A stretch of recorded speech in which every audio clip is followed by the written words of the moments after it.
Welcome to the Integration Station. I'm Naturally Ashley, your host, here to guide you down the rabbit hole into the world of psychoactive plants, frogs, and fungi.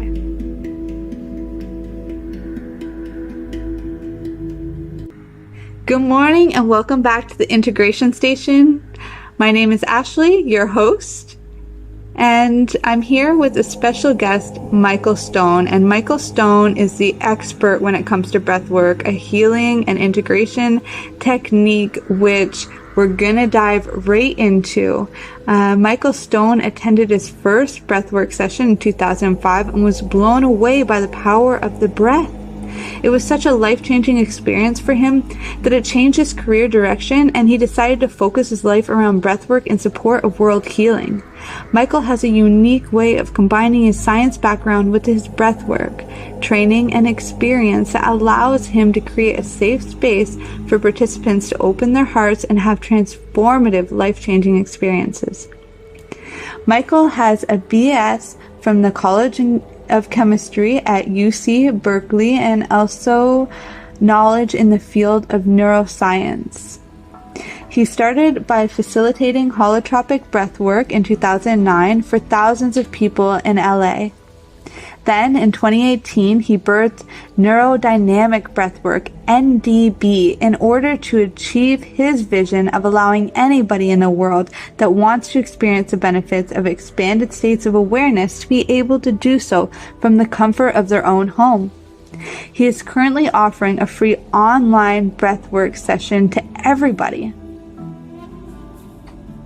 In the last 5 years, he's facilitated over 1,000 online sessions of NDB with participants from over 120 countries and has been instrumental in creating thriving worldwide breathing community in support of personal and global transformation and healing.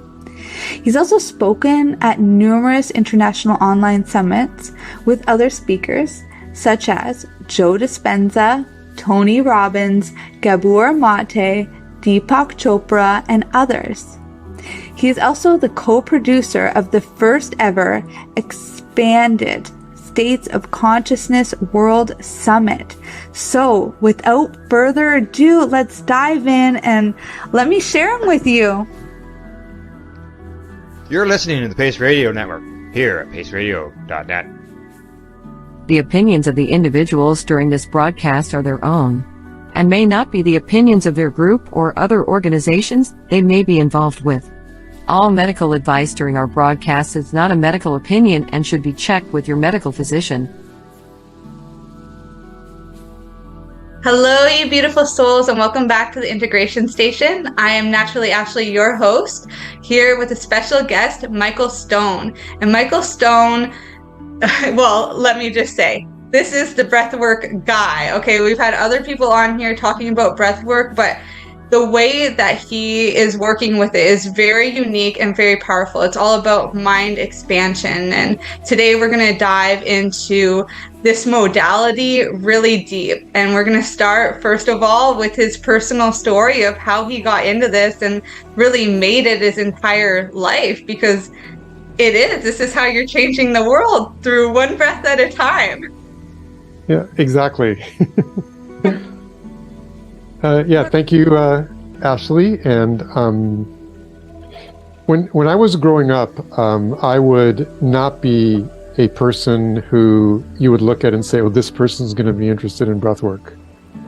I was very science-oriented. I was in chemical engineering and business. And back then, as I was growing up, something like this would have been way too woo-woo for me, as they say. I would have to say, first, show me how it works, show me the science, or I'm not interested. That's kind of how my mind worked. And but as I grew up, because I had a strong science mind, a strong kind of left brain mind, I always did very well in things like school, where I had to get good grades, where I could study, in business stuff. But on the other hand, anything that had to do with more heart-centered things, more right brain stuff, I was not very good at. And it was incredibly frustrating to me because I always said, okay, I can figure anything out. That was kind of my motto. I'm a smart kid. It's like, I know all the science, I can figure this out. But for me, relationships were unfigure-outable.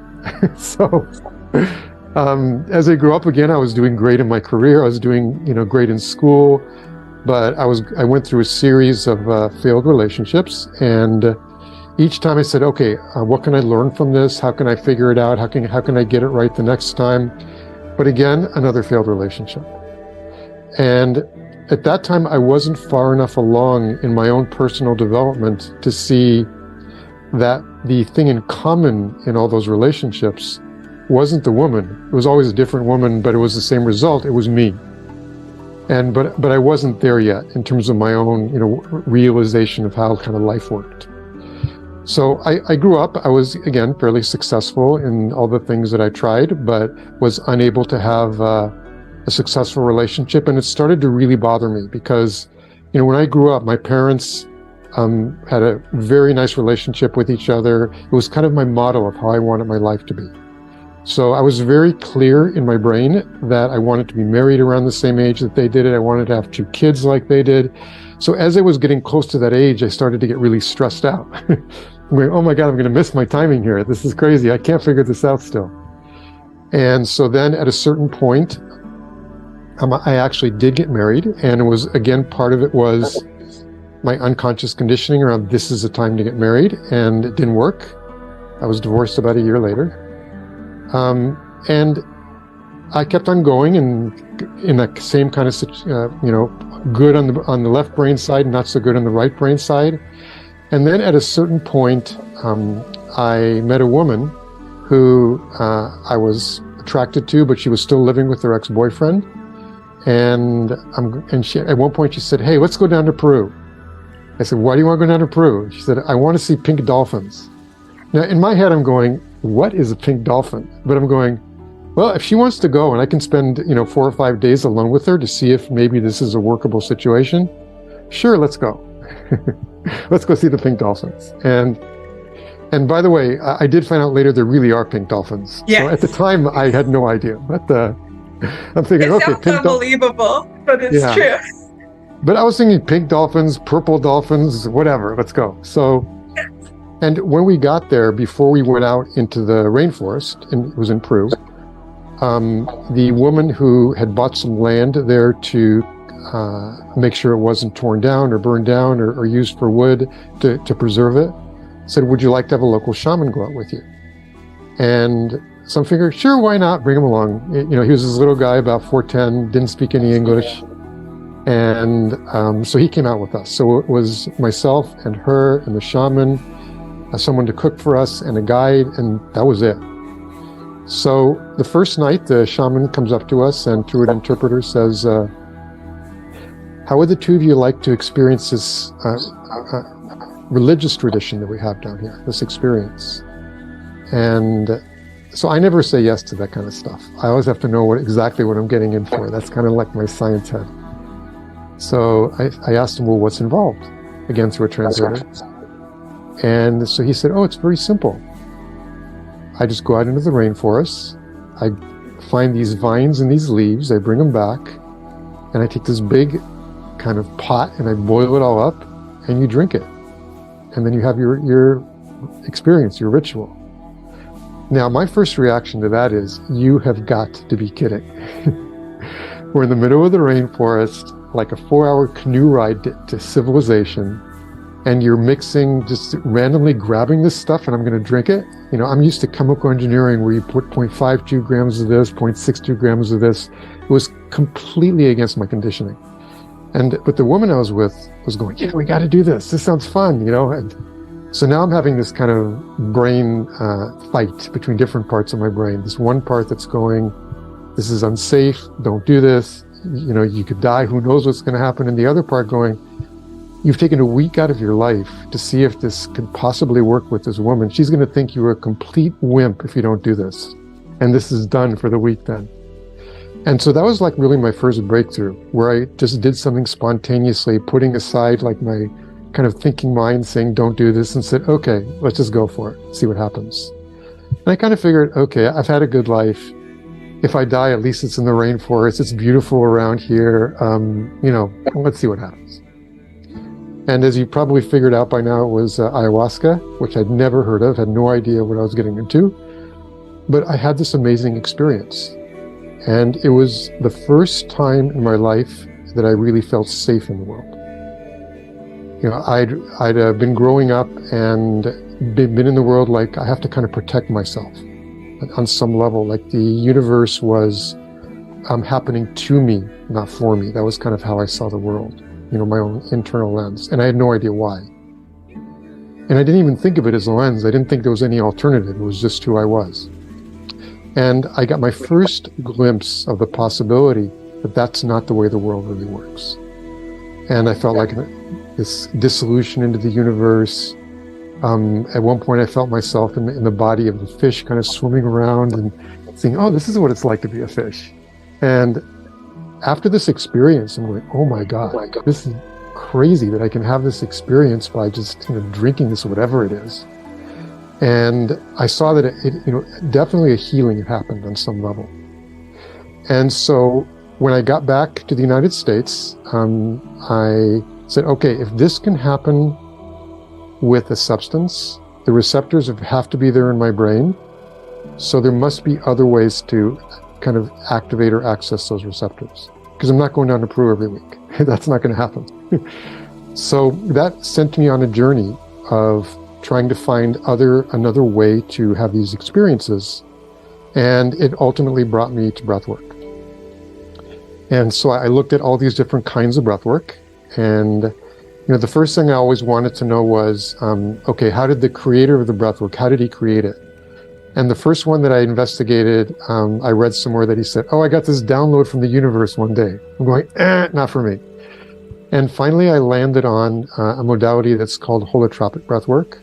And what I liked about it was that the creator of that, Dr. Stan Grof, created it through his many years of experiences with LSD psychotherapy, where he actually worked with people in what I call these expanded states of consciousness and saw the amazing benefits. And then when LSD was banned, he did his own research to see, other ways that he could allow people to have these healing experiences. And he studied traditional societies, he studied modern consciousness theory, and what he found was that there was two common threads. And one was breath, and the other was some kind of sound, basically. And like, for instance, breath has for millennia been used in pranayamas, like in yogic practices. There are breath center meditations in Buddhism and Taoism and Sufism and Christianity. And also with sound, like in shamanism, it was rattling or drumming, where the shamans used to put themselves into this trance where they could kind of connect to this deeper level of their psyche and bring it back to support the healing of their client. So he worked on creating this breathwork modality where people could get similar experiences to when they were on LSD. And one of the other clues that he had was that when people were coming down off of these LSD experiences, they would automatically, spontaneously start deepening their breath to hold them in the experience longer. So he developed what he called holotropic breathwork. And it's a day-long experience, 10 to 12 hours, where you do 3-hour breathing sessions. And there's a breather and a sitter, so you have kind of like a partner that they assign you. So there's 2 3-hour breathing sessions during the day. And so the whole thing takes, again, 10 to 12 hours. It's like you're laying out on mats. And so I had my first holotropic breathwork experience and had a very similar, very powerful experience. It wasn't exactly the same as ayahuasca, but I got some more insights. I'm going, okay, this is for me. And after a few of these holotropic sessions, I actually got to the bottom of what was going on with me and relationships. And what I saw was, and this is one of the types of experiences you can have in breathwork, is where you go back to things that happened in childhood, where you actually kind of re-visualize them and re-see them, things that you may have forgotten. But they're things that you have to really remember and know in order to move you forward, and your inner guidance or inner healers, Dr. Groff would call it, knows that that's what needs to happen and takes you back to that experience. And for me, the experience was when I was about like maybe 6 or 7 years old. I was always kind of talking to my mom and my dad about, what their childhood was like. And at a certain point, my mother told me about what happened when she was a child. And both of my parents were German Jews. They were Nazi escapees. And her story was that her family had been kind of ensconced in German society for hundreds of years. And my grandfather was a World War I hero, where he saved a bunch of people's lives. So he got the Iron Cross, which is the highest award they give. One of my ancestors paid Napoleon to go around the village and not burn it all down because he was like the richest guy in town. So they were, fairly known figures, and the family was a very respected family in where they were in Germany. And then almost from one day to the next, they had to run for their lives, when the Nazis took over. And even like my mom's girlfriend started throwing rocks at her because her family would tell her, don't be around Jewish people, they're weird, or whatever it was. And so when I heard that story, my mother didn't tell me, anything like any conclusions about it, but my own internal conclusions in my own head were, the world is an unsafe place. Because, I was hearing this story about how they'd been these major figures in this city for hundreds of years, and then all of a sudden, almost the entire population turned on them. And so I'm figuring, if you can't trust your friends, if you can't trust, the people in the city that you kind of saved from Napoleon and were like a war hero in, who can you trust? And so what I saw was I was coming to these relationships from a space of, I can't trust this person. And when you do that, there's no hope for that relationship. So it was always getting to a certain point where a certain closeness would be developed, and then I'd shut down on a certain level because I was afraid of getting hurt. But it was unconscious. I didn't see that. So I didn't understand that was something I had to work with in my inner world before I could have successful relationships, in the outer world. And once I saw that, though, I could start to work with it. And so as I continued on in my relationships, they started shifting and changing. As when that started to come up, I was more consciously aware of it, and I could share it with the other person and just tell them, this is the journey I'm going through to heal this. And it was creating closeness instead of distance, as part of this journey towards having a successful relationship. And then ultimately, I now am in a 10-year relationship. It took a while to get there. It didn't, and so it's not a magic pill. I really want to emphasize that. It's like you have to do your work after that. It can take months or years because this is like decades of conditioning that you have to work through. So, and then I started to I'm going, okay, this is for me. I'm in. And so I went through their 2.5-year facilitator training program and started leading my own workshops because I'm going, okay, this has been so helpful and healing for me. I want to be able to allow other people to have the same experiences in Los Angeles, which is where I lived. And so again, for a decade, I facilitated holotropic breathwork for thousands of people and saw that they were getting some of these same types of experiences. But what I saw the drawback was that in holotropic breathwork, first of all, you have to do it in person. And it has to be in a large venue with all these mats where, thousands of square feet. And you have to have a facilitator for every 10 people. So you had to charge a fair amount of money for it in order just to break even. And so it really was only available to a very small percentage of the population. People that could take, if they had to fly in, could take a couple days out of their lives, could spend a whole day just, being in a breathwork session. And also had the money to spend to be able to afford, doing the session. And so what I saw was that if I really wanted to accomplish, bringing this to the world, I had to change how that whole thing was happening, and to make it more accessible, and to make it very easily affordable. My goal was ultimately anybody that wants to do breath work to experience the healing benefits and the personal growth benefits of these expanded states would be able to do it. And that so finances wouldn't be an issue, time wouldn't be an issue, convenience wouldn't be an issue. And that's what kind of put me on the journey to figuring out, okay, how can I develop my own modality to be able to accomplish that? So what happened next? So, science mind, I'm going, okay, I've got to test this out. Because at that time, holotropic breathwork, you have to do it in person. And online breathwork wasn't really out there in the world because the technology to be able to, part of the breathwork sessions is music. And so you have to be able to transmit high quality music to large groups of people. And, Zoom was really the first time you could really do that. So it was a fairly new technology at that point. This was 6-7 years ago. And so it was just coming to the place where it could be done. So I really didn't know if it would work. So I'm going, okay, let's test it out. Let's see. Experiment. Scientist. Yeah, so I took, I had a whole community of people who had already done holotropic in-person breathwork, and also I wanted to try it out with people who had never done breathwork before. So I spent 6 months just testing. Testing different lengths of breathing sessions, testing, different types of music, and all that kind of stuff to see, kind of went through the same experience as Dr. Groff did, where he was kind of seeing what would work effectively in a fairly short session online and what would give people the most benefit from the experience.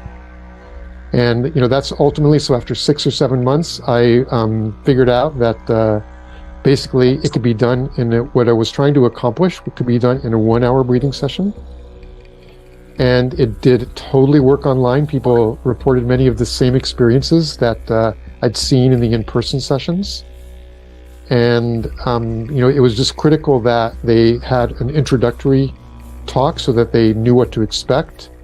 And the other part that also what was happening in holotropic breathwork that was important was at the end to have a sharing group where people could share their experiences and have a sense of community.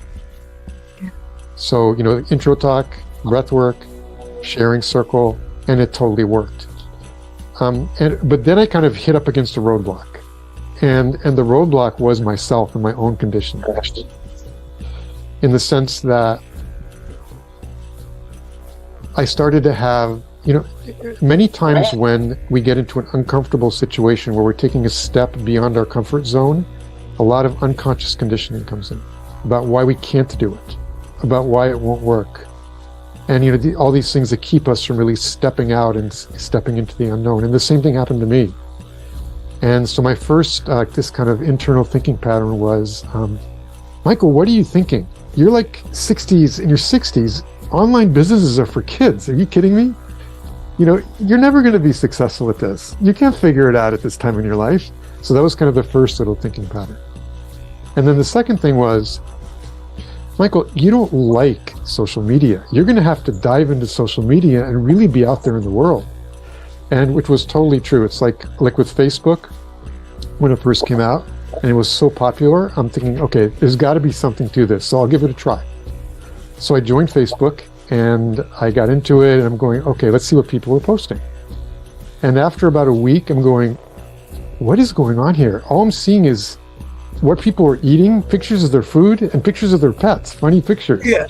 This is a waste of time. What's going on here?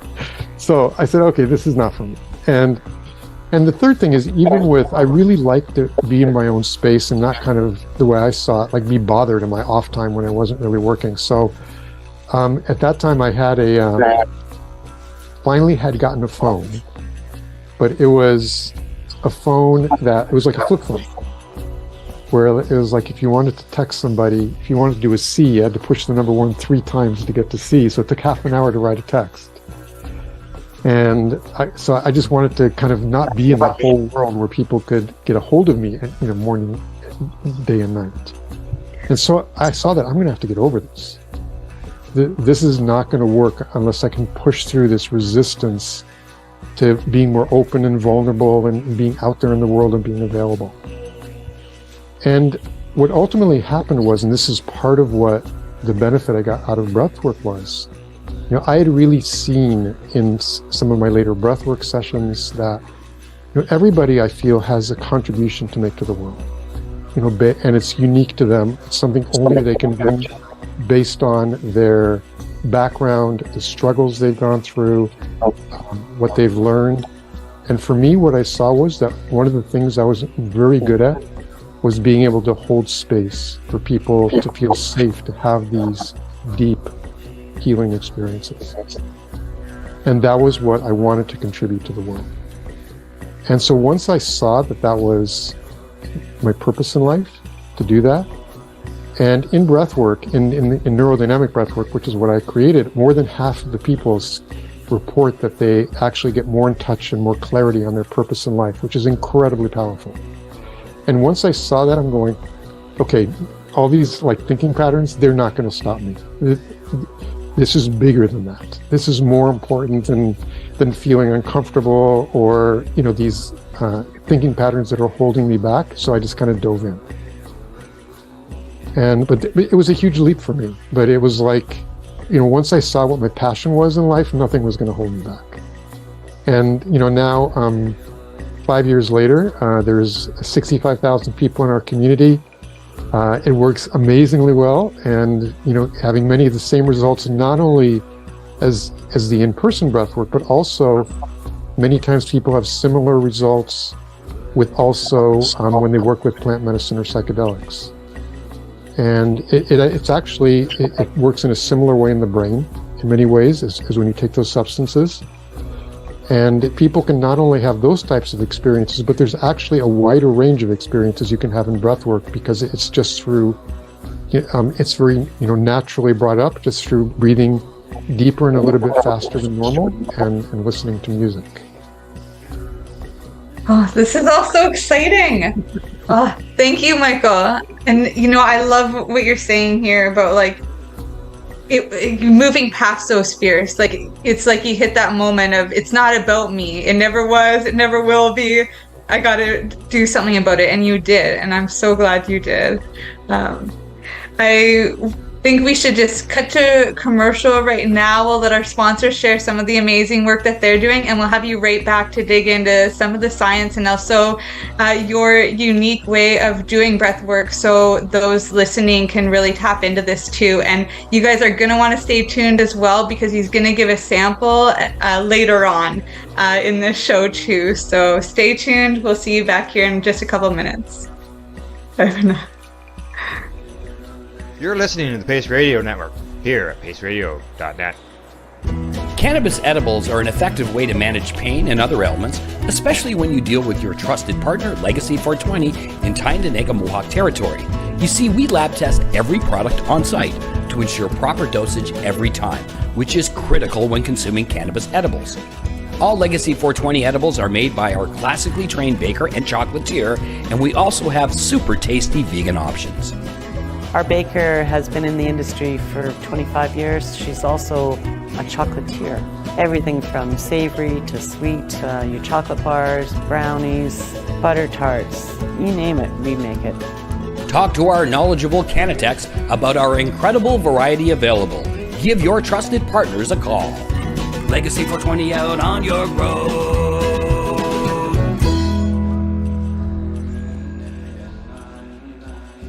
In February of 2022, the Victoria Cannabis Buyers Club and Ted Smith were fined $6.5 million. This for helping 8,500 patients with access to medical cannabis. In our interview with Ted, he spoke to us about how people can donate to help in an upcoming court challenge. And here is part of that interview. From what I've seen lately, I believe that you've got something that you're trying to do as far as fundraising to deal with this next court challenge. For now, people can write checks directly to Jack Lloyd Law Corporation or send e-transfers to savethevcbc at gmail.com. I guess those are the two easiest ways for people to help right now. PACE Radio is the People Advocating Cannabis Education Radio Network.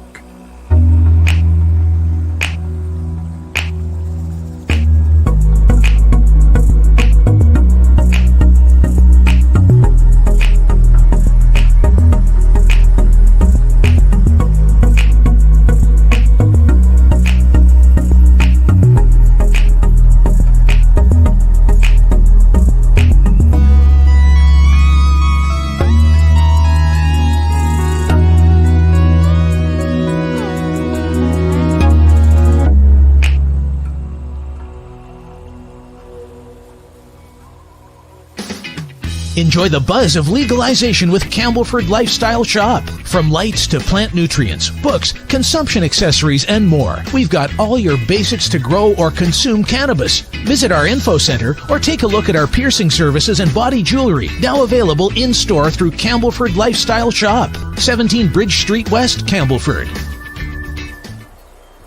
We are people advocating cannabis education here at paceradio.net. Hello and welcome back to the Integration Station. I am Ashley, your host, and we're here with Michael Stone today. I'm going to pass right over to him because I really want to just absorb everything that he has to offer on the show today. So please, Michael, continue where we left off. Okay, perfect. And I want to start this segment by saying that breathwork is not new. Breathwork has been around for millennia, and it's been used in ancient and prehistorical societies as one of the principal tools for healing practice and self-realization. And it's also even reflected in languages. For instance, in Chinese, qi means the air that we breathe, but it also means the energy of life. In Hebrew, ruach means both breath and creative spirit. In Latin, spiritus means both breath and spirit. In ancient Greek, pneuma means both air or breath and spirit.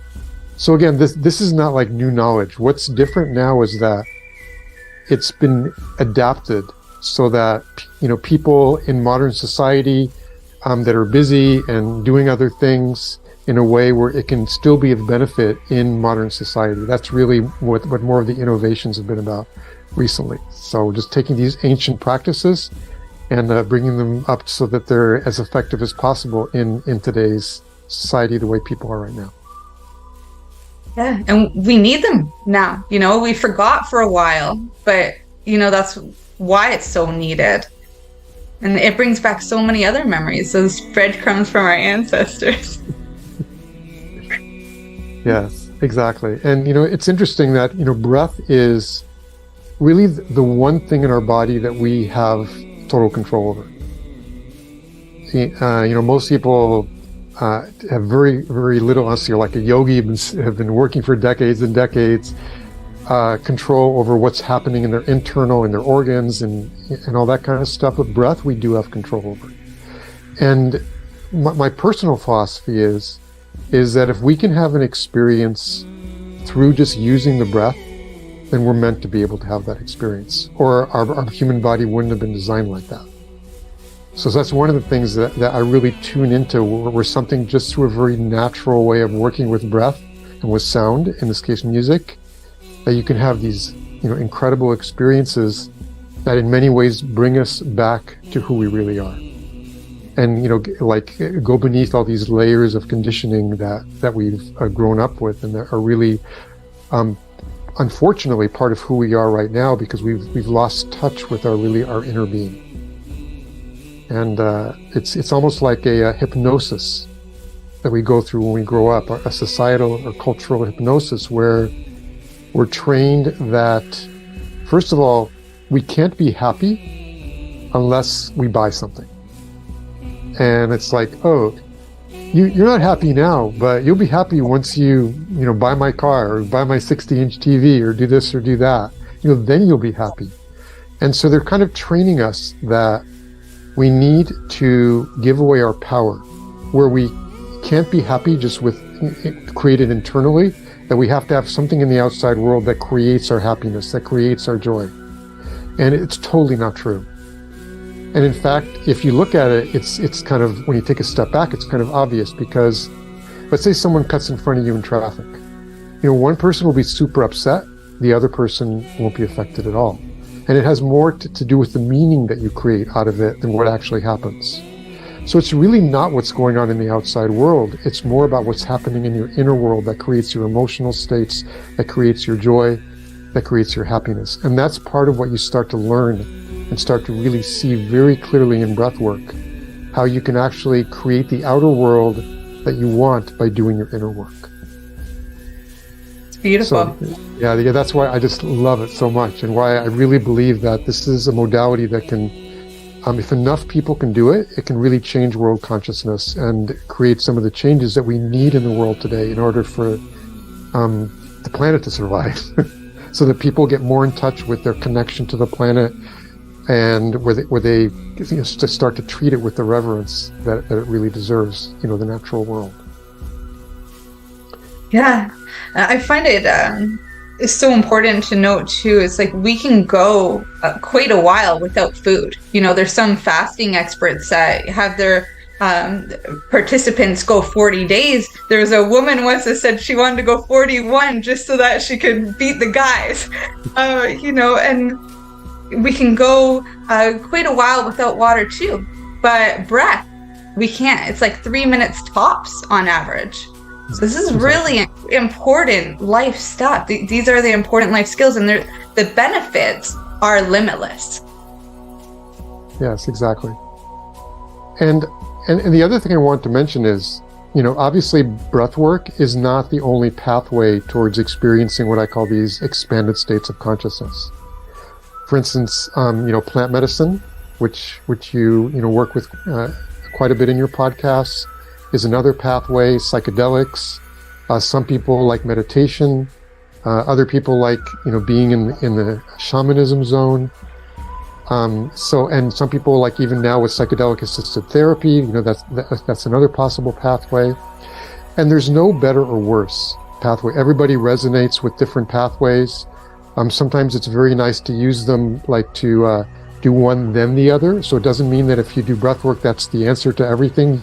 We still encourage people to do whatever else works in their life, for them to feel more connected to themselves. And in that arena, one of my goals for the last few years has been to allow people to really see what the differences are in these pathways, how they work, and to get a sense of what they want to try in their life, and what might resonate with them. And so I'm just incredibly happy that I've been able to.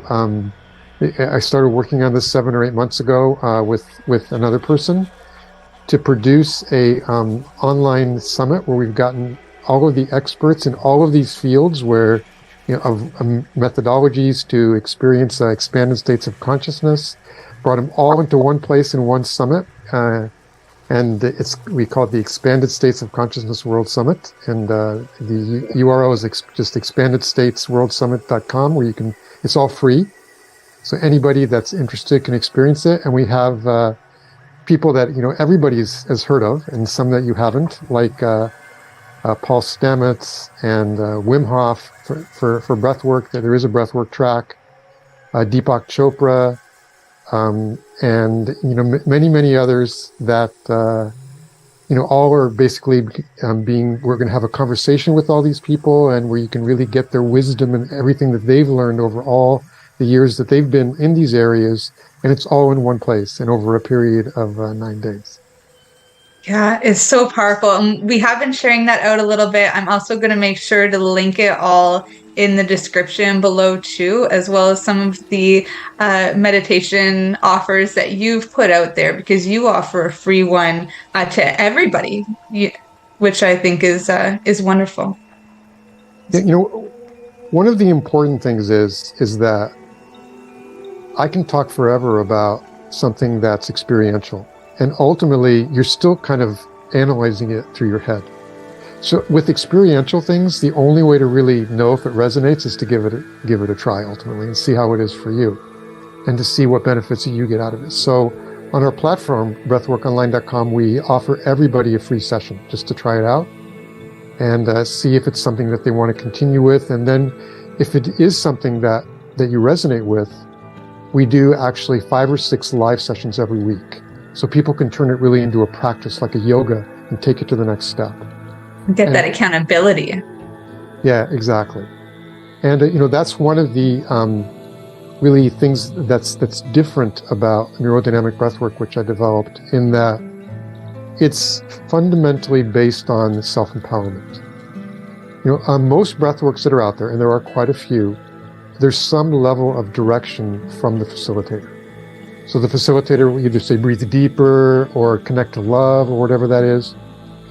And from my perspective, in my worldview, that's just creating, a certain amount of dependence in the person's brain on, I need the facilitator to guide my experience in some way in order to have the experience. And my goal is for people to see that you don't need anything in the outside world to have the experience. You already have this amazing resource inside of you. Everybody does. It's part of our innate gift for being human. I call it our inner guiding intelligence. Other people call it our inner healer or future self, or some people just say connection to source, where we do have all the answers within, and we don't need anybody to guide us or push us in one direction or the other. So part of what my goal is not only to have people have whatever benefit they get from the specific experience while they're in the breathwork zone, but to strengthen that neural pathway to their own inner guidance so that when they get back into their lives, they can more easily connect to this inner resource when they're making decisions, when they're trying to decide which direction they want to move forward in their life. And when we do surveys of people after they do neurodynamic breathwork for a period, over 75% say that they do get better connection to their inner guidance in their everyday life, better connection to their creativity, better connection to source. And so it really does work in that way. So that's one of the really fundamental differences in this breathwork than most of the other breathworks out there. Yeah, really empowering people to take their power back, to be independent. I think, in today's world, that is super important, because you're right, there's so much dependence on everybody and everything else, dependence on substances, on people and places and things. Yes, exactly. And so breathwork can be used really in three different ways. So the first way would be many people, if they're kind of considering working with, let's say, plant medicine or psychedelics, which can be super intense. It is something that you're ingesting and has certain impact on your physiology. And it's kind of like once you're on the ride, you cannot get off. You're in there for however number of hours the experience lasts. And, some are longer, some are shorter. Good or bad. Yeah, good or bad. And, breath work is a way of kind of accessing some of those same experiences and states, but where you have much more control. So for instance, during a breathwork session, we always encourage people to, go through the process if they can and allow themselves to feel whatever needs to be felt, release it into the universe and move forward. But they always have the opportunity to slow down their breath and drop out of the experience. So it's, for many people, it's kind of like a first kind of like getting their toe in the water of what's it like to be in these spaces where your mind is quiet, you're having these deeper experiences where you might be feeling things very intensely, or going through potentially blissful but also potentially difficult experiences, and to see, is this something for me?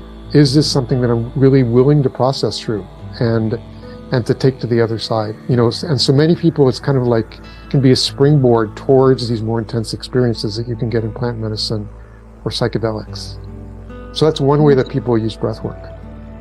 Yeah, and it really is a great preparation tool. I found I worked with psychedelics for many years before I found Kundalini Yoga, but it was when I started doing the breath work, the mantra, and the movement all in one, that's when it really hit me. Oh wow, this is something that I can do on my own, and it really did amplify what I was doing in the psychedelic experience. And I've held on to it all this time, mainly because, there was this, I realized the difference anyway, is like the basis of my part of the story there. There is a huge difference. It really is like an optimization tool for anybody who hasn't worked with it. And also for anybody who's scared to go in, because if you have these tools, when you go in and maybe you're called to it, but there's a lot of fear there, this will help you work through that. It's a fantastic preparation tool. Yeah, exactly. And the second way to use breath work is basically as, even for people who have no intention or no desire to try plant medicine or psychedelics or whatever, to use as a standalone modality. And so just to give you a sense of what a session looks like and kind of the results that you can get, it's a 2-hour session. and it's online, so it's accessed through Zoom. So basically, you just need to have a pretty good internet connection. That's all you need to really have this experience. And the 2 hours consists of the following. First of all, there's an introductory talk for about 30 minutes or so to prepare the breather for any type of experience that can come up, to make sure that you don't get freaked out if all of a sudden you get these body releases, because you can have very intense body releases of all these things that are being suppressed into your body. So people are fully prepared for whatever might happen. And I call it kind of the elephants in the room syndrome, where, if an elephant runs to your room, you're going to flip out. But if someone tells you, you know what, an elephant may run through the room in 5 minutes, and it happens, you say, okay. So it's really important to be mentally prepared for what can happen during the session. And then after the end, to give them a sense of what types of experiences can come up. And the types of experiences that people can have in breathwork, they're in 4 or 5 different categories. One is sensory experiences, where things that have been suppressed into your body can get released. And every time you suppress an emotion into your body, there is always this kind of bioenergetic block that's attached to it. And after a while, if you don't do any type of work to release those things, it starts to have a very detrimental effect on your health and well-being. Your immune system can get compromised, your energy goes down. It's kind of like the difference between if you've had a good night's sleep and you wake up in the morning, you should feel good. You should feel ready to hit the day. Yes, I'm so happy to be alive. But if you have all these energetic blocks that your body is taking most of its energy just to suppress, instead you wake up and go, where's my coffee? Can't get out of bed. Because so much energy is being swept away from what it really wants to do, just to keep all these, things suppressed in your body. Yeah, and it creates a tension, inflammation. I find it'll find whatever weakness you had, let's say you broke a leg when you were a kid, it's gonna go in there and cause inflammation. It'll be like, it's arthritis. No, it's a trauma that, maybe resonated a little bit and you wanted with that same original trauma, and now it's blocked there. But you have this power to get it out. That somatic work, you can do the somatic shaking or somatic breath work. But, just in any kind of movement, especially if you're being conscious with it, I feel is really powerful. When we're unconscious of it, sometimes I hear this a lot from people who are, I'll use somebody who was just telling me about an ayahuasca experience. Really scared of psychedelics, never touched them before, but her husband went and had been working with me for quite a while. So he dragged her out to the Amazon to go do ayahuasca. And it was pretty hard on her, and it was really hard for him to watch her because he couldn't do anything.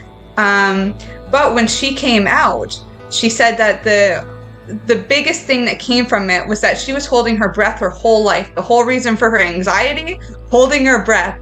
Whole reason for any mood disorder was holding her breath. The whole reason for any inflammation in her body or anything she didn't like about herself. It was all from this original trauma that for her that meant holding her breath.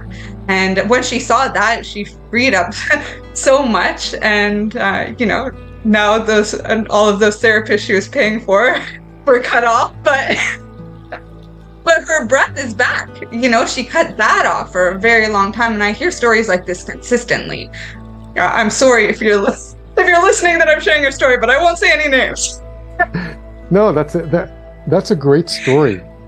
Because, yeah, it is. We can, even outside of, just a little sidetrack, but even outside of breath work, if you learn to use your breath in life rather than having it use you, it can be incredibly powerful. For instance, you can change your emotional state by changing your breath, because your body associates different breathing with different emotional states. Like, for instance, slower, deeper breathing, relaxation. When you're angry or when you're afraid, you breathe differently. Sometimes you hold your breath or whatever. And if you start noticing how you breathe in different emotional states, when you get into that emotional state, just by changing your breath, you can change your emotional state. So it's incredibly powerful, not just in these breathwork sessions, but to start being more aware of the role breath has in your life, in your emotional states, and in your well-being. Do you think this is why people calm down when they smoke? Because they're doing deeper breaths? Absolutely, yes. It forces you to take these deep breaths, and that's a calming breath. So that's definitely one of the reasons why people feel more calm when they smoke. Yes. Yeah, Thank you. That's an interesting observation. Yeah. Oh, sorry. Yeah, you can continue. Okay, so in the introductory talk, after we tell people about the kinds of experiences they can have, which would be the sensory experience that I just talked about, where you can get sensory releases that can be quite intense, where you feel tensions in your body and then releases, or sometimes people get what we call tetany, where your hands get all stiff and then release, and or sometimes your body can get super hot or super cold. And so all these things can happen, and those are the ways that your body releases like these stuck tensions. And many times after these releases, people just feel incredibly relaxed.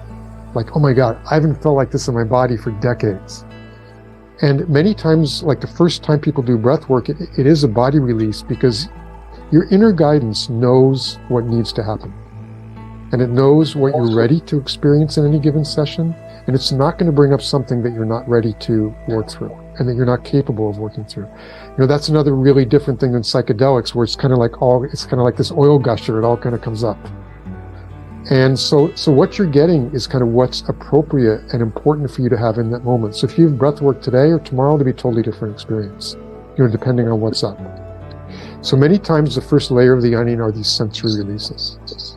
And then you can also get emotional releases after that, where, you know, all these like kind of stuck emotions, and especially from childhood where it didn't feel safe to release certain emotions, start to come up so that they don't, you know, keep blocking you and blocking your health and well-being, and you can just express them into the universe.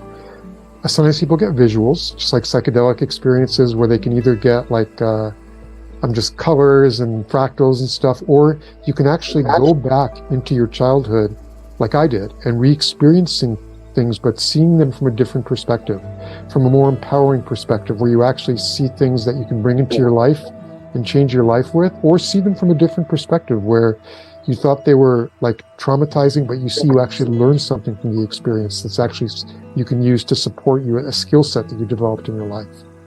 And so you can get those visuals. Sometimes people feel like they go into past lives. Sometimes people feel like they're dissolved into the universe, what we call these more transpersonal experiences.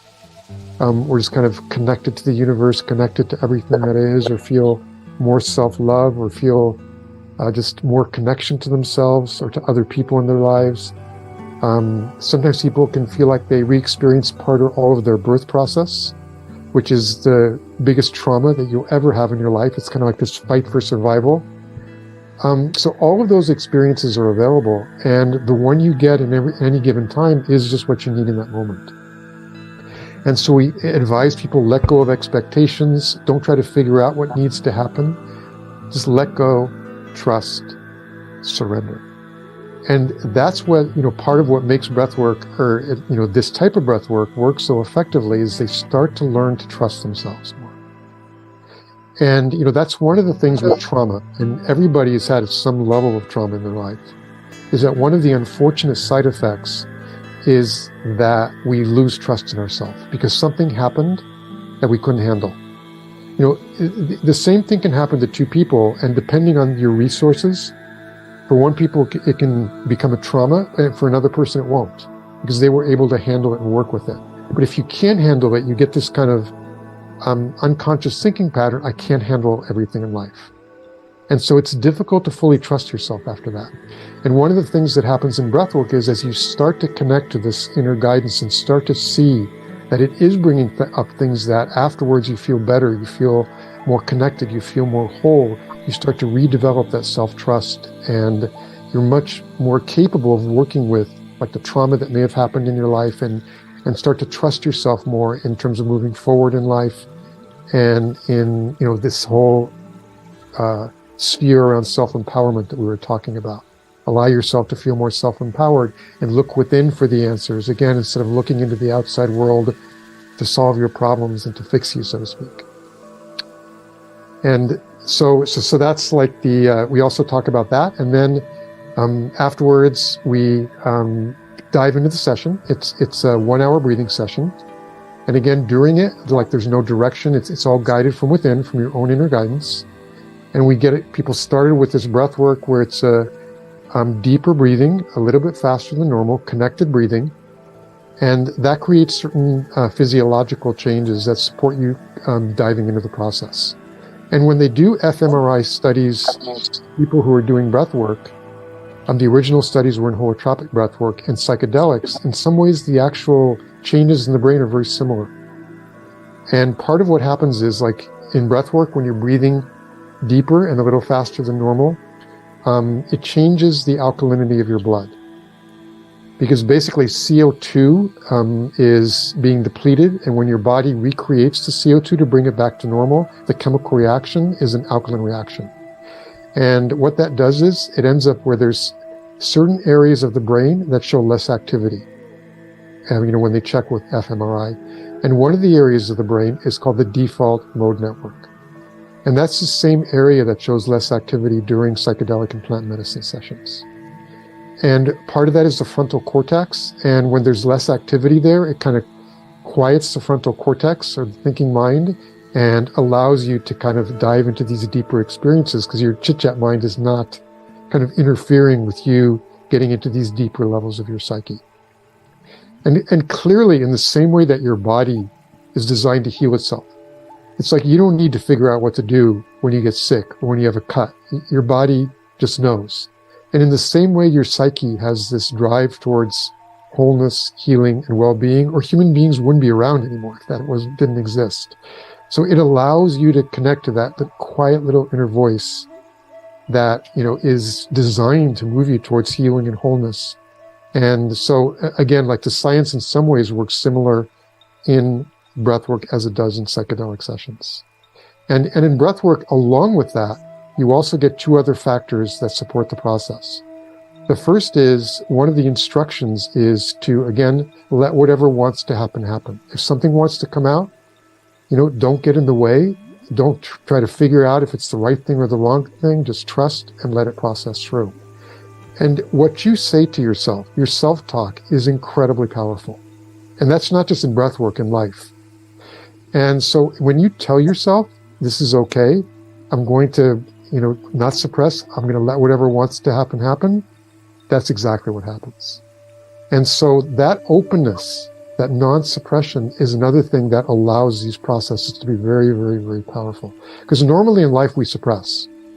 We suppress things because we want to be liked. We don't want people to laugh at us. So on some level we suppress who we really are. We suppress anger, for instance, because who wants to be around an angry person? Nobody. So we cover that in something else. Usually it's sadness. Because people want, if you're sad, people, oh, you poor thing, how can I help? If you're angry, they run. So so the second piece is this, giving yourself permission to release. And the third is the music. And, music, there's been a lot of studies that show the very, very powerful effect that music can have in opening up blocked emotions and then having peak experiences and stuff like that. So when you weave together the music, the permission to release, and the physiological changes by the deeper breathing, that's what ultimately allows the breathwork experience to be so powerful and to happen. Thank you, Michael.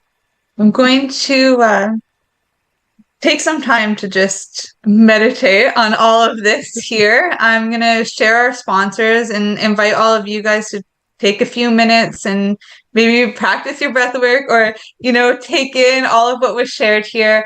And we'll have Michael right back and talk a little bit about how this is used in integration and the integration portion of his breathwork ceremonies. And then he's going to share a little treat with us too. So stay tuned. We'll see you back in just a couple minutes. Thank you, Michael. You're listening to the Pace Radio Network here at paceradio.net. When you have a pain that's reached its peak, Legacy for 20, it's so unique. If organic cannabis is what you seek, here's your trusted partner 7 days a week. Suppository salves, vapes and drops, topicals, edibles, infused pop. Just when life seems like it ain't easy, at Legacy 420, enjoy a pop freezy. Lab tested products, make them the GOAT. Legacy 420 out on your road. Legacy 420 in Tyndonega Mohawk territory. Indigenous organic cannabis at its finest. Let's share PACE everywhere. That way it can help create peace. People everywhere advocating cannabis education.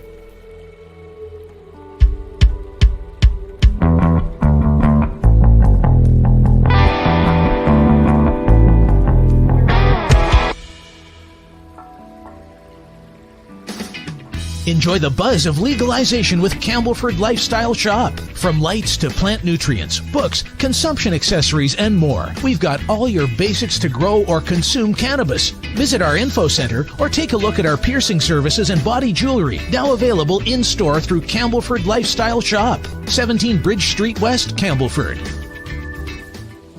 Did you know that the PACE Radio Network isn't just a radio network? That's right, because most, but not all of our programming is now done via video and is then podcasted at paceradio.net. So if you want to watch, yes, watch our programming, you'll find us on the PACE Radio Network's Facebook page, plus the show's own page, and you'll find us live on the network's YouTube channel. And don't forget, you can find it all, video and audio, at paceradio.net. PACE Radio is the People Advocating Cannabis Education Radio Network.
We are people advocating cannabis education here at paceradio.net. Welcome back, you beautiful souls. I am Naturally Ashley, your host, here with Michael Stone, who's going to talk with us about integrating breathwork and what breathwork integration looks like, as well as give us a taste of his specialty breathwork. And it's going to be a nice guided time, so make sure you get somewhere comfortable and really dive into this, get the most out of it. All right, you guys. And also know that you can come back and rewatch this at any time. Not to mention, check out the description below and be able to click to receive other special offers from Michael as well. So I'll just pass over to you now so we can get the most out of this. Thank you. All right, yeah, thank you, Ashley. So I want to talk a little bit about integration now. And two things about integration. One is how to integrate a breathwork experience. Because any type of expanded state experience, it's always helpful to have some type of integration that you do. In breathwork, some of the things that people do to integrate their experience from breathwork, one is journaling, which many times just putting it down on paper can be very helpful in just really embodying the experience, changing it from this experiential part of your brain to the thinking mind, making that connection. Some people like to draw, and that's another way to kind of let your unconscious let out whatever needs to come out, and you don't need to be an artist. In fact, many times not being an artist is better because you're not trying to make it look like an art piece. It doesn't have to. Some people like to spend time out in nature and just kind of connect to the planet. Some people like just spending time with themselves and kind of holding themselves in this loving space. So, all of those things can be used, and people can just check out what they want to do and what feels right to them. And it might be different after each session. But also breathwork itself can be used to integrate plant medicine or psychedelic experiences. And it is being used to do that right now in many parts of the world. And the reason that it's so effective is that, as we talked about before, in breath work, your psyche will bring up the experience that needs to happen. So if there's anything that wasn't completed in the psychedelic or plant medicine session and is still up for processing, that's generally what comes up. So it's a really good modality for doing something that is just kind of like kind of tying up any of the loose ends after the psychedelic or plant medicine experience, and can be very, very powerful when used in that way. So really breath work, just in summary, it can be either used just as an independent modality. It can be used along with other modalities you already do, like whether it's meditation. For instance, meditation can be an awesome integration tool from breath work. Or it can also be used to integrate other types of expanded states experiences, like psychedelics, plant medicine, shamanism, that type of thing. Yeah, I want to add too, even with exercise and things like that too, it really helps get into the core of the workout, whatever it is that you need out, the workout, get the stuff out. It really does help with that, and it makes it deeper. It makes whatever practice it is, maybe it's a HIIT workout, maybe it's weights, maybe it's yoga, but I find that working with the breath, syncing it with the movement really gets deep. It gets the work done. Yes. And one interesting thing is that in breath work, there's 3 keys to diving as deeply as possible into the process. One is, if emotions want to come up, let them come. And the other 2, which are quite interesting, one is many times your body wants to move. And it's not like you're thinking, oh, I should be moving to this music. Your body just wants to move. And so part of it is like, trust your body. And it's like, if your body wants to move, let it move. And sometimes people roll around or pound a pillow, but that's how the body wants to release stress and tension at a time. And the third thing is sound. Sound is one of your body's most powerful and effective ways to release. And, many times we suppress our voice, we suppress who we really are. Or even if our body wants to make loud sounds, we have this childhood conditioning around, don't bother other people, you know what I mean? And in breathwork, many times your body wants to scream or yell or chant mantras or whatever it is. And it's all incredibly healing and incredibly powerful. And the other kind of interesting thing I want to mention before we go on to our demo is that breath work and life are a circle. And you bring your life into breath work, and then you can bring your breath work back into life. Because many times things that happen in breath work happen because they're also happening in life, and your psyche's kind of saying, hey, this is something that needs to be dealt with. So for example, let's say during your breath work, you feel a constriction in your throat, as part of your experience. Many times your psyche is telling you that there's an issue with self-expression in your life.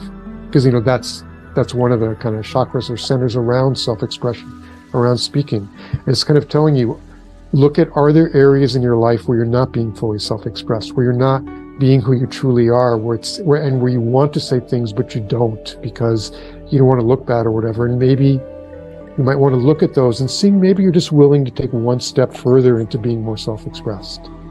So many times, like a lot of these, when we're trying to figure out what do these experiences mean in breath work, it's kind of like giving you messages about things that want to happen or shift in your life.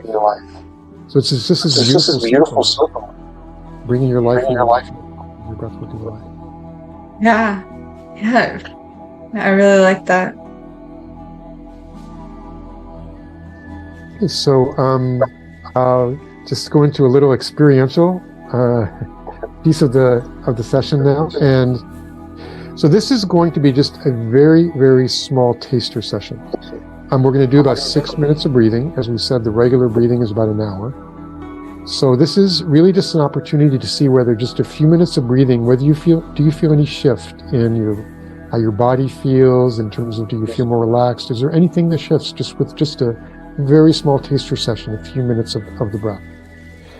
And so the instructions are to, I'm going to start to play music, and you are going to breathe just a little more deeply than you normally do. So taking full deep breaths, And you don't have to go 100%. It shouldn't be stressful. It should be just a full, deep, but relaxed breath. And it doesn't have to be faster than normal for this. You know, in a regular session, we would say breathe a little faster, but just normal pace is totally fine. Or even if you want to breathe a little slower than normal, it's fine too, but you want to take full, deep breaths. And you want to breathe continuously. So you're always breathing in or breathing out. It's creating this very nice circle of breath. And all you need to do is just focus on the breath, allow the music just to penetrate your being, and just, you know, as we said, if your body wants to move a little bit, let it move. It may not, which is fine either way. Or if sounds want to come, let them come. Just kind of opening up and allowing whatever wants to happen for just a few minutes, and seeing what happens. And as you know, after the first bit of time, when the music gets very gentle at the end, if your body wants to just come back to normal breathing, that's fine also. Does it matter eyes open or closed or in through your nose? You want to keep your eyes closed during the entire experience. And that's also true during a breathwork experience, because opening your eyes really kind of jars you back into the external world. And this is kind of a journey of inner adventure, so to speak. So, yes. And you can either use an eye mask or just close your eyes. You can do this sitting up in a chair or laying down. It really makes no difference. You just want to be kind of just relaxed. What about through your nose or through your mouth? For the purpose of this, you want to breathe through your mouth. And, mouth breathing, it serves two purposes. One is you can move air more easily, when you're breathing. And the second thing is it kind of gives you more of a permission to release when you do mouth breathing. In everyday life, you don't want to breathe through your mouth. Like the normal way is to breathe through your nose, and that's more effective in your everyday life. But in this specific kind of breath work, at least starting with mouth breathing allows you to kind of dive deeper into the experience quicker. So, yes, we want to do mouth breathing. Thank you.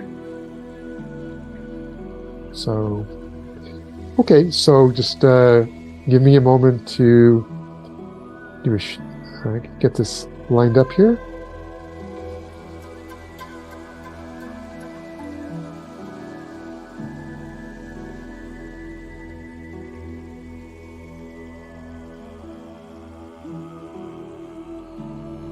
I heard a story not too long ago of a shaman saying to somebody about breathing, like giving them a hard time. It was somebody who called me on a clarity call just to check in, share his experience, and said he was having a really hard time. Shaman just kept saying, breathe, breathe. And then every time that he'd breathe, he'd try a different technique or do something. Eventually she's like, no, just breathe. And then he started doing the mouth breathing, and she's like, there you go, you got the air. Oh, that's funny. Yeah, and it's interesting because in these longer sessions, sometimes people get into their heads, but am I breathing right? And, the way we do it is, even though we start people off with this kind of technique, it's a little bit different because we tell people to breathe a little faster than normal. But then what we say is, after 10 or 15 minutes, once you've kind of dropped into the journey, just trust your body. And your breathing generally in these hour sessions shifts and changes multiple times to doing different things, breath holds or this or that. So again, it's all about learning to trust yourself. So, but for this purposes, we want to start with this. It's only a few minutes, so we want to kind of stick to this technique. All right, and so again, you want to either, and ideally you want to have this so you can hear. It's the music, so you want to hear it in a decent quality. Over the ear headset is very nice. You can also use earbuds, or just if you have external speakers, it's fine. And you're going to want to close your eyes or put an eye mask on during the 6 minutes. Make sure you won't be disturbed. And so let's get started. All right, so at this point, closing your eyes, taking a deep breath.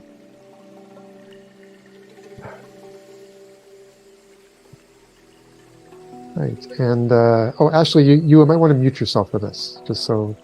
Okay, good. And then once it's over, just unmute again. Yeah, good. All right, so yeah, closing your eyes. And just letting go of whatever happened earlier today or what you're planning on later. And just be in the moment, in the present, in the now, bringing your attention into your body.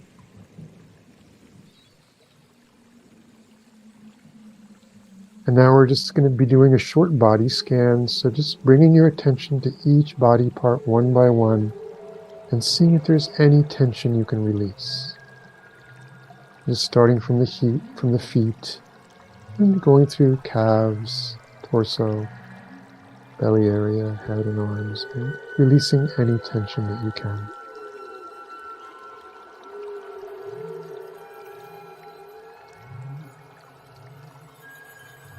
And now, starting to deepen the breath. Starting to take full deep breaths in and out through the mouth. Breathing fully and deeply, deeply and fully, fully and deeply. And just at normal pace is fine. And now breathing in a way where there are no gaps, where you're always breathing in or breathing out. Creating a wonderful circle of breath. And just finding a rhythm that feels comfortable, that feels nice to you. Breathing fully and deeply, deeply and fully, fully and deeply. So when you breathe in, your belly gets pushed out a little bit. When you breathe out, it goes back to normal. And again, putting your whole focus just on the breath. When the music starts, the music, and letting go of everything else. And letting go of any expectations or intentions. And at some point during this 5-6 minutes, if your body wants to sway or move a little bit, it's fine, or let out sounds. If it doesn't, it's fine too. Just allowing what wants to happen, to happen. Breathing fully and deeply, deeply and fully. Fully and deeply. In a moment, the music will begin. Have a wonderful journey.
And now, if you haven't already, bringing your breath back to a normal rhythm. Just keeping your attention in your body for a moment. And seeing, is there anything that feels even a little bit different than 6 minutes ago? Just being gentle with yourself.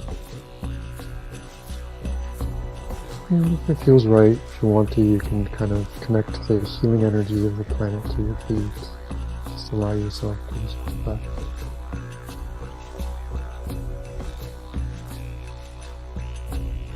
Oh gosh. Who needs drugs?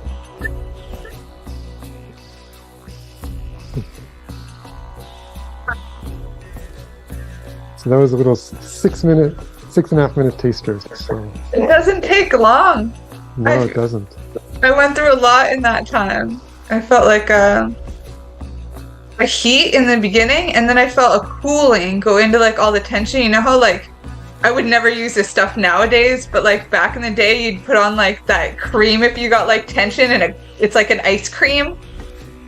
That's what it felt like, but in my back, and then up into the back of my head. So I had to hold my head like I cradled it or something, you know, and it was very powerful. Thank you. Yeah, temperature changes are one of the more common ways of your body to release stress and tension. And some people get hot, others get cold, and there's no logic one or the other, but that's your body just releasing stuck tension in various areas.